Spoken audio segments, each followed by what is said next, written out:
இந்த ஒவ்வொரு இயக்கத்திலே இருந்தவர்கள் என்னோடு படித்தவர்கள்.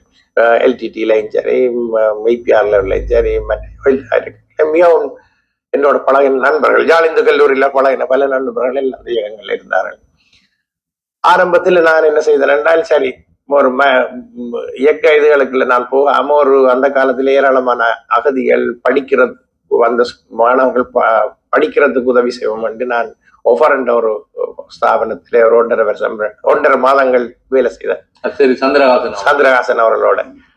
அதன் பின்பு அதாவது இந்த இயக்கங்கள் எல்லாம் ஒரு இணைப்பில வந்தார்கள். அதாவது அந்த இணைப்புன்றது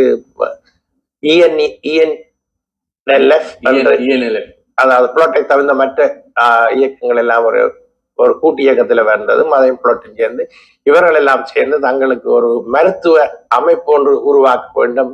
இந்த மருத்துவ இங்கேயும் அகதிகளோடு வேலை செய்து பின்பு இலங்கையிலும் வேலை செய்யலாம் என்ற ஒரு நல்ல நோக்கத்துல தான் அந்த இது. அப்ப அதுக்கு என்னை ஒரு செயலாளராக பிரேரித்தார்கள். அதற்கு தலைவராக டாக்டர் ஜெயன் ராஜா, மற்றது உபதலைவராக சாந்தி ராஜசுந்தரம் என்ற, அதாவது அவர் காந்தியத்தின் தலைவராக இருந்த அது மனைவியார் டாக்டர் சிவநாதன், அப்படி முக்கியமானவர்களையும் எங்களது கமிட்டியிலோ அந்த 5 இயக்கத்தை சேர்ந்தவர்களும் இருப்பார்கள். அதாவது இப்ப இபிஆர்எல்எஃப் சார்பில் டாக்டர் சிவானந்தா, புலிகளின் சார்பில் நரேன் என்று சொல்லப்படுற ஜோகி மாஸ்டர், சார்பில் வாசுதவா, இப்படி எல்லாரும் விவரங்களை அந்த மாதத்துக்கு ஒரு மீட்டிங் நடக்கும். ஆரம்ப 1.5 வருஷம் இந்த எங்களோட அமைப்பு மிகவும் நல்ல வேலைகளை செய்யக்கூடியதா இருந்தது. ஒரு எனது மனைவியார் ஒரு டாக்டர் ஆனபடியால் அந்த இடத்திலேயே ஒரு ஆஸ்பத்திரியை நிர்வகித்தோம். அதற்கு எத்தனையோ அகதிகள் வரக்கூடியதாக வந்து தங்களது மருத்துவ சேவையை பெற்றார்கள். காயமடைந்த இயக்க போராளிகள் கூட வந்து இதட்டார்கள். அதற்கு அப்பட சுற்றி இருந்த இந்திய மக்களுக்கு நாங்கள் எங்களால் முடிந்தவரை அந்த உதவிகளை செய்தோம்.